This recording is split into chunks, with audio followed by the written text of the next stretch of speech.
Welcome back to the Storytelling Dad. This is where we share stories about fathers, their love, their heartbreaks, and the quiet sacrifices that too often go unseen. If these stories speak to you, I'd be honored if you subscribed and joined our family here. Tonight's story is called, "My Kids Said My Job Was Embarrassing, So I Watched Their Play from the Back Row." The auditorium buzzed with excitement that evening. Parents in polished suits lined the aisles. Mothers leaned over each other's shoulders, whispering softly, their perfume hanging in the air. Children in costumes ran in and out of the stage curtains, giggling nervously, practicing their lines. It was the annual school play, the one night where kids would shine under the spotlight, and parents would beam proudly from the audience. I was there too, only not in the way my children wanted me to be. You see, I'm a janitor. My hands are more familiar with the weight of a mop than with the comfort of a fountain pen. My clothes carry the faint scent of cleaning solution, not expensive cologne. To me, it has always been honest work, hard, humble, and worthy in its own way. But to my kids, it was something else entirely.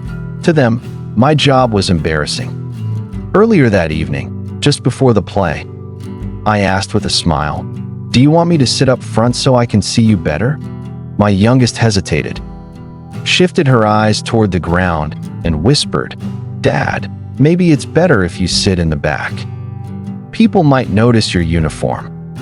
The words stung sharper than they realized. So, when the curtain rose and the lights washed over the stage, I was there, in the very last row, nearly hidden in the shadows. My hands clutched the edges of the seat as though holding myself steady. My eyes never left the stage. They didn't see me. They didn't even know I was there. But I was, always. When the play ended that night, the applause roared like thunder through the auditorium. Parents leapt to their feet, clapping with pride, their faces glowing as their children bowed under the spotlight. I clapped too, though my hands felt heavier than they should have. I stayed seated in the shadows of the back row, letting the crowd swallow me up. My kids took their bows, smiling wide, but their eyes never searched for me. They didn't look past the stage lights toward the back rows. They didn't expect me to be there. When the curtain fell and the house lights brightened, families rushed toward the stage with flowers, balloons, and hugs. I stood for a moment, my old work shoes sticking to the floor. My instinct was to walk forward, to wrap my arms around them, to say how proud I was. But then I caught sight of my reflection in the auditorium's side window, the faint shine of my janitor's uniform, the tired lines etched on my face. I forced a smile, the kind of smile fathers wear when they want to convince the world that everything is fine. I stepped quietly toward the exit instead, slipping through the crowd unnoticed. In the parking lot, the air was cold. I sat in my old truck for a while, hands on the steering wheel, staring at nothing. My chest felt heavy, like the weight of the mop and bucket I carried every day had settled inside me. I thought about the words again. Maybe sit in the back. People might notice your uniform. They echoed in my head, not cruelly said, but sharp all the same. I remembered the little girl who once ran toward me after kindergarten, arms wide, shouting, "Daddy." She never cared what I wore then. To her, I was just Dad. And now I was something she wanted hidden. I drove home slowly that night, the streetlights blurring through my windshield. At every red light, I asked myself the same question. Was love not enough anymore? But even through the sting, one truth settled quietly inside me. No matter where I was asked to sit, front row, back row, or nowhere at all, I would still be there. Because that's what fathers do. They show up, even when no one asks them to. Long before that night at the school play, long before my daughter's words cut deeper than she realized, there was another life, one built on struggle, sacrifice, and choices I never had the luxury to undo. I was 15 when I dropped out of school. Not because I wanted to, but because bills stacked up on the kitchen counter. And my father's hands were too broken from years in the mill to work anymore. My mother stitched clothes for neighbors, but it was never enough. So I traded textbooks for a mop and bucket, math problems for late-night shifts in empty hallways. I can still remember the smell of those waxed floors. The way the fluorescent lights buzzed over my head as I pushed the mop down long corridors. I told myself it would only be temporary, that I would save, go back, finish my education. But temporary stretched into years, and years turned into a lifetime. By the time I became a father, I carried that past with me. Every callus on my hand was a reminder that my children would never know the hunger I did. Never wear shoes with holes in them through the winter. I worked nights, mornings, weekends. I missed ball games, birthday dinners, parent-teacher conferences. But whenever I was home, I made sure they had what I never did: stories at bedtime, a packed lunch for school, someone cheering at the back fence when they rode their bikes for the first time. I wanted them to feel safe enough to dream bigger than I had ever dared. And maybe that's why, when my daughter looked at me in my uniform and said I was embarrassing, it stung so sharply. She couldn't see the history behind it. She couldn't know that the very uniform she wanted hidden was the reason she never had to skip a meal or fear the lights being turned off. As I sat alone that night, I realized something. To her, I was just the man in the jumpsuit. To me, that jumpsuit was armor. It had carried us through winters, paid for shoes, kept the house warm. It was not shame, it was sacrifice stitched into fabric. And yet, the world rarely sees sacrifice for what it is. That evening, after dinner plates had been cleared and the house grew quiet, I sat alone at the small wooden table in the kitchen. The hum of the refrigerator was the only sound. My hands rested flat on the surface, rough and cracked from years of scrubbing floors and carrying buckets. They were hands that had always been busy, fixing, cleaning, holding, but now they felt useless. I thought of the words my child had said earlier, echoing in my mind. "Dad, maybe it's better if you don't come." People might laugh. The syllables pressed heavy against my chest. It wasn't the first time life had called me less than. But hearing it from my own child cut differently, deeper, like a truth I had been avoiding. In the corner of the room sat my old work boots, their soles worn thin. I remembered tying those boots every morning before dawn, knowing the day ahead would leave me tired and aching, but also knowing it kept food on the table, clothes in the closet, and the roof above us steady.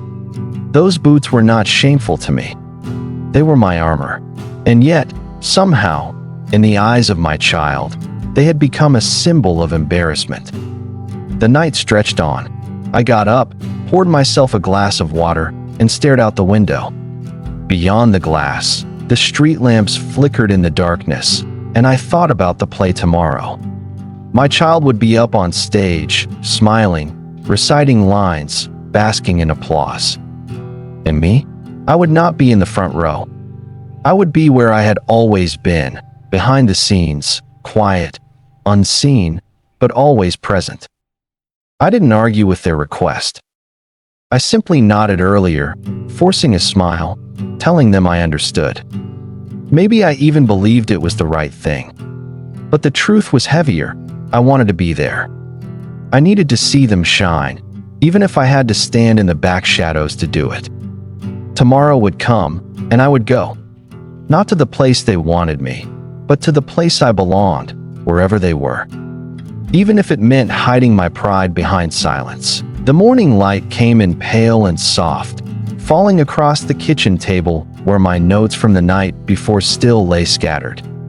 I hadn't written a single word, but I had left my thoughts imprinted in the faint circles of a coffee mug and the fingerprints smudged against the wood. I rose early, before anyone else stirred in the house. Habit, maybe. Years of waking before dawn to start a shift had carved it into me. I made breakfast quietly, eggs, toast, nothing fancy, and left it on the counter for my child. I didn't knock on their door. I didn't say goodbye. I knew the words might stick in my throat. Instead, I went to the closet. My uniform hung there, pressed and clean, though no amount of soap could wash out the years. The patches were frayed at the edges, the colors dulled, but it was still my armor. I put it on, button by button, like a ritual. I tied the laces of my worn boots, feeling each pull, each knot, as a reminder of purpose. As I sat to tie the second boot, I paused, staring at the faded photograph taped to the inside of the closet door. It was of my child's first school play, years ago. They were dressed as a tree, painted cardboard cutouts for branches, face beaming with pride as they recited one small line. I had been in the front row that day, clapping so loudly I embarrassed them even then. Back then, they had laughed it off. Back then, my presence had been enough. Now, things were different. I stood, straightened my shoulders, and whispered to myself, I'll still be there. It wasn't a promise to be seen, but a vow to remain near, no matter how hidden. By the time the house stirred awake, I was already gone, driving to the school. The streets were quiet, my thoughts louder than the engine. I knew I wouldn't sit with the other parents in their Sunday best clothes, with their polished shoes and confident smiles. I would take my place in the shadows, as I always had, content to be the unseen pillar, the silent supporter. I parked a few blocks away, slipping into the flow of families walking toward the auditorium. Fathers in suits, mothers with flowers in hand. I kept to the edge of the crowd, hands in my pockets, my eyes fixed ahead. And as I approached the doors, I repeated the same words that had carried me through years of sacrifice. It's not about me. It's about them. Inside that school, in the warm lights of the stage, my child would shine. And from the farthest corner of the room, hidden but steady, I would still be there, just as I always had been. The school auditorium buzzed with energy, the kind that only comes on nights like these. Bright posters of the play's title were taped along the walls. Parents greeted each other warmly. And the smell of fresh flowers mixed with the faint scent of popcorn from the concession stand. I slipped in quietly, my work uniform making me look out of place among the neatly pressed suits and dresses. I kept my head low, my steps careful, as if every sound might betray the fact that I didn't belong. The ushers handed out programs at the door, smiling politely, but I shook my head and moved past them. I already knew what mattered. My child would be on that stage tonight. I didn't need paper proof. Rows of seats filled quickly, parents saving spaces, whispering to each other about their children's roles. The front rows gleamed under the stage lights, filled with expectant faces. I kept walking until I reached the very back. The last row, half in shadow, where the bulbs overhead flickered weakly. I sat down, folding my cap in my hands. From there, the stage looked smaller, but no less magical. My child would walk across those wooden boards, and I would watch from afar, unseen but present. The chatter around me grew louder, but in my corner, it was quiet. I could hear the beating of my own heart, heavy with both pride and ache. I leaned back, letting the shadows hide me.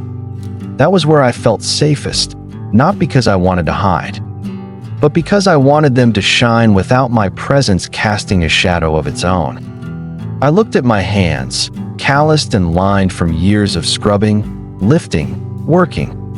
They weren't the hands of a scholar or a businessman, but they were steady, reliable. These were the hands that had carried them as a baby. The same hands that had built toys from scraps, that had held theirs when they learned to walk. And yet, tonight, those same hands stayed folded, silent witnesses in the dark. As the lights dimmed and the curtain began to rise, the room erupted in applause. I clapped too, though softer, my eyes fixed on the stage. My child stepped into the glow, their costume crisp, their smile nervous but brave. From the back row, I whispered to myself, "That's my kid." I didn't need to be in the front to know the truth. Didn't need anyone's acknowledgement. Love didn't sit in the spotlight. It stood quietly in the shadows, watching, always watching. The play moved along, scene by scene, children stepping into the light with nervous voices and eager hearts. Parents in the front rows leaned forward, phones held high, recording every moment. The auditorium pulsed with applause and laughter. And then it happened. My child stepped forward, delivering their lines with a clarity and confidence that made the crowd cheer. My heart swelled, and for a brief second, I almost forgot where I was sitting. But then, I saw their eyes glance toward the front rows, seeking approval. They never looked back, never turned toward the dark corner where I sat. That absence cut deeper than any words ever could. I pressed my hand against my mouth, fighting the sting behind my eyes. The applause grew louder, and while others clapped with joy, I clapped softly, wiping away a tear before it could betray me. The stage lights reflected in my wet eyes, making the world shimmer. For everyone else, it was just a school play. For me, it was a reminder of the quiet distance that had grown between us, a chasm measured not by miles, but by shame. Still I stayed. Still I watched. Because love doesn't walk out. It lingers, even in the back row, even in the shadows. As the curtain fell for intermission, the audience erupted in cheers. I stood too, blending with the crowd, but my hands trembled. I turned slightly away, wiping another tear with the edge of my sleeve. No one noticed. No one ever did. But that was okay. I hadn't come for recognition. I had come for them. Always for them. As the audience buzzed during intermission, parents exchanged stories, showing off photos and short videos they had captured of their children on stage. Laughter rolled through the aisles, and the smell of coffee and cookies drifted in from the concession stand. In the far corner, where the dim light barely reached, I remained seated. My hands rested on my knees, still trembling from the weight of the moment I had just witnessed. I thought no one saw me, because, in truth, no one ever did. But I was wrong. A woman, another parent I had never met, turned her camera away from the stage and toward the back row. Her eyes had caught something unusual, a man in a janitor's uniform, sitting apart from the crowd, quietly wiping tears with the sleeve of his work shirt. She lifted her phone and pressed record, almost instinctively. The lens captured everything. The faint flicker of the auditorium lights above me, the silhouette of a tired man sitting alone, and the tenderness of a father clapping softly for his child when no one else noticed. She didn't record out of cruelty. Something in that moment touched her, something raw and unspoken. It was the quiet kind of love that needed no spotlight, yet deserved one. As I sat there, unaware of the camera, I leaned back into the shadows, pulling a crumpled piece of paper from my pocket, the program for the play. My child's name was there in bold letters. I traced it with my thumb, whispering their name under my breath like a prayer. The woman lowered her phone but didn't stop watching. Her eyes glistened, as though she understood something about me, about fathers like me. She leaned over to her friend and whispered, "This is the real story tonight." And with that, a spark was lit. A moment no one thought would matter began its journey towards something bigger than any of us could have imagined. That night, after the final curtain call, I slipped out before the applause had ended. The other parents were rushing to hug their children, snapping photos and capturing the pride of the evening. I kept my head low, the scuff of my work boots echoing against the tiled floor as I exited through the side door. But while I thought I was fading into the quiet, something entirely different was unfolding elsewhere. The woman who had filmed me sitting alone in the back row uploaded her short clip to social media. She didn't add much commentary, just a simple caption. "This man watched from the shadows, clapping for his child in a janitor's uniform. True love doesn't always sit in the front row." Within minutes, likes trickled in. Within an hour, shares multiplied. By dawn, the video had begun circling far beyond our small town. People commented, "That's a real father. Respect. Reminds me of my dad who worked 2 jobs and never missed my games." Why do we overlook men like this until a camera finds them? Strangers felt like they knew me. They connected my silence to their own father's sacrifices, to memories of parents who never asked for credit but gave everything they had. By morning, I was still at work, pushing my mop down the empty school hallways, unaware of the storm online. My phone buzzed in my pocket, but I ignored it. Calls could wait, the floors couldn't. Meanwhile, across the internet, my image, me in that faded uniform, sitting in the shadows with tears I thought no one saw, was becoming a symbol. A symbol of humility, of overlooked love, of the kind of fatherhood that rarely makes headlines but lives in quiet, unshakable devotion. What had begun as a simple recording of a man hiding in the back row was transforming into a story that belonged to everyone who had ever loved in silence. The morning after the school play, I was mopping the hallway like any other day. The linoleum gleamed under the fluorescent lights, and the sound of the mop's swish was the only rhythm in the quiet school. My phone buzzed in my pocket again and again, but I ignored it. I had bills to think about, not notifications. At lunchtime, while sitting alone in the custodial break room, I finally pulled out my phone. Dozens of missed calls, dozens of unread messages. My cousin, an old neighbor, even my supervisor. One text simply said, "You're all over Facebook." Confused, I opened a link, and there it was, a shaky video clip of me. Sitting in the back row, my janitor's uniform creased from the day's work, clapping softly with tears in my eyes. The caption read, "A father, too humble to sit in the spotlight, still cheering for his child." My breath caught in my throat. Comments flooded the screen. This broke me. He's the real MVP. Respect to this dad. No shame in hard work. This is what love looks like. The number at the top of the screen showed over 500,000 views, and climbing. I sat there, stunned, the smell of cleaning supplies still on my hands, wondering how the world had suddenly decided to look at me. For years, I'd blended into the background, invisible.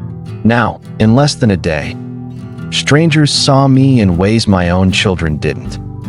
I wasn't sure how to feel. Pride, embarrassment, gratitude, all of it tangled together. What I didn't know was this: whether the world cared or not, whether my kids called my job embarrassing or not. I had always been, and always would be, the man in the back row, clapping the loudest, even if no one heard it. The next evening, I came home later than usual. My shift had stretched long, and the streets were already quiet when I walked up to our little house. The porch light was on, the curtains half drawn, and I could hear faint laughter drifting from the living room. I paused at the door, hand on the knob, when I heard my son's voice. "Have you seen it yet? Dad's video, it's everywhere." Kids at school were talking about it. My daughter's softer voice followed, tinged with unease. "I know. Someone showed me at rehearsal today. They said, 'Isn't that your dad?' And I didn't know what to say." The silence that fell after cut deeper than any insult. I leaned against the doorframe, heart heavy, waiting for the judgment I was sure would come. Finally, my son sighed. "It's kind of embarrassing. Everyone saw him in his uniform, just sitting there." My throat tightened. I had thought the world's reaction might make them proud, might make them see me differently. Instead, they felt the sting of other people's eyes. But then, after a pause, my daughter whispered something that stopped me cold. Maybe it wasn't embarrassing. Maybe it was brave. I mean, he still showed up, even when we asked him not to. Her words hung in the air, fragile but real. My son didn't reply right away. I could hear the television flicker on, filling the silence. I quietly stepped back from the door, not wanting them to know I had overheard. The night air felt cool against my face as I sat on the porch steps. For years, I'd been the man cleaning up after others, fading into the background, letting the world pass by. And now, in the strange light of a viral video, even my children had to wrestle with who I was, not just a janitor, but their father. And I wondered, would they ever see me not through the lens of embarrassment, but through the quiet truth of love? The next afternoon, after finishing my shift, I walked out of the school building with my mop bucket still echoing in my ears. The day had been ordinary: spilled juice, muddy footprints, lockers slamming shut. But the stairs weren't the same as before. Some parents nodded to me. Others whispered as I passed. As I reached the parking lot, a voice called out, "Sir, excuse me." I turned to see a woman approaching, her heels clicking on the pavement. She looked familiar. Her son was in the same grade as mine. She held her phone in one hand, the glow of a paused video frozen on the screen.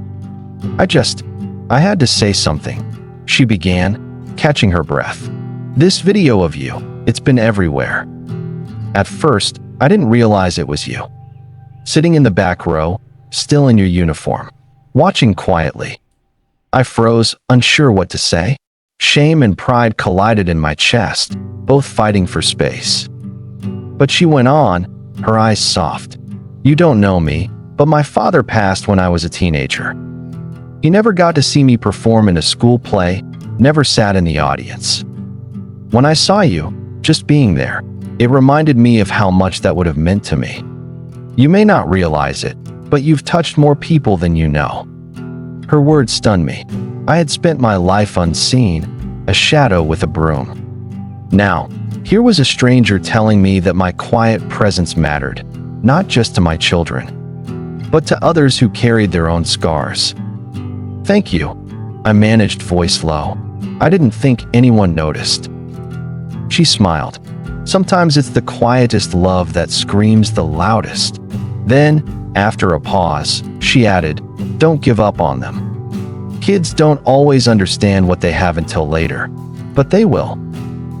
I watched her walk away, her words echoing long after she left. For the first time in years, I felt something unfamiliar stirring in me. Not shame, not even pride, but hope. And as I stood there, the sun dipping low and painting the sky orange, I realized the story wasn't over. The ripple effect of the video reached places I could never have imagined.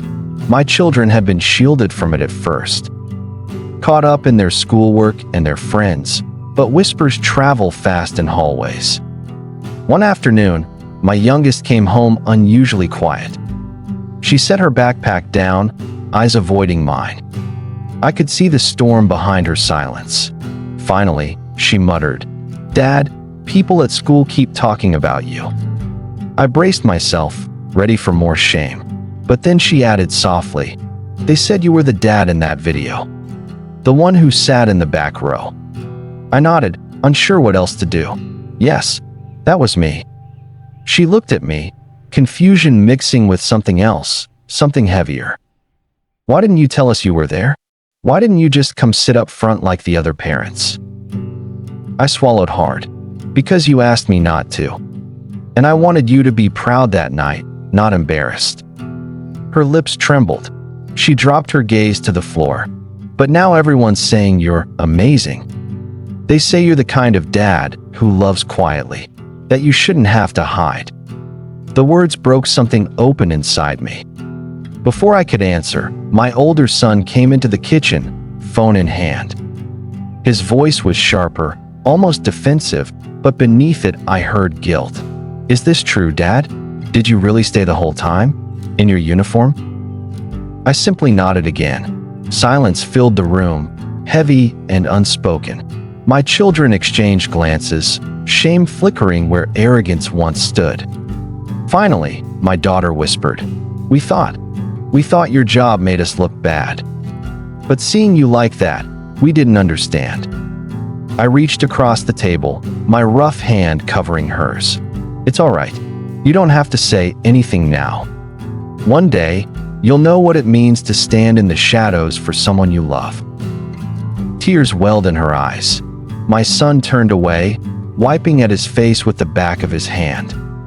The walls of pride they had built were beginning to crack, and through those cracks, the light of truth was finally seeping in. That night, the house was heavy with silence. The kind of silence that isn't peaceful, but full of unsaid words. Like a storm pressing against the windows. My children had gone to their rooms early, and I sat at the kitchen table with a mug of coffee gone cold, staring at nothing. I half expected them to come storming in with anger or excuses. But instead, the door creaked open softly. My daughter appeared first, her steps hesitant. She didn't say a word. She just walked up behind me and wrapped her arms around my shoulders. It wasn't a dramatic apology. No sobbing words, no grand confessions. Just the warmth of her small arms pressing into my chest, her cheek against the back of my head. And in that moment, I knew what it meant. My son followed, slower. He lingered at the doorway, torn between pride and remorse. I didn't move, didn't look back, just waited. Finally, he crossed the room, pulled out the chair beside me, and sat down. He didn't meet my eyes, but he pushed his phone across the table. On the screen was the viral post, the video of me sitting in the back row, still in my janitor's uniform. Underneath, thousands of comments glowed. "This is what real love looks like. That dad deserves the front row. Heroes don't always wear suits." My son's voice cracked when he finally spoke. "They were talking about you at school. They were proud." And I didn't know what to say. I reached across and placed my hand gently on his. "You don't have to say anything, son. Being here now, that's enough." The three of us sat there in silence. No formal apology ever came. But sometimes, love doesn't need words. Sometimes, it's in a quiet hug, in the sharing of a screen. In the way silence finally feels like peace instead of pain. Morning sunlight slipped through the thin curtains, painting the kitchen with soft gold. I was still at the table where we had sat the night before. My hands wrapped around a half-empty cup. The night had been long, restless. I wasn't sure if anything had truly changed, or if silence would simply stretch on again.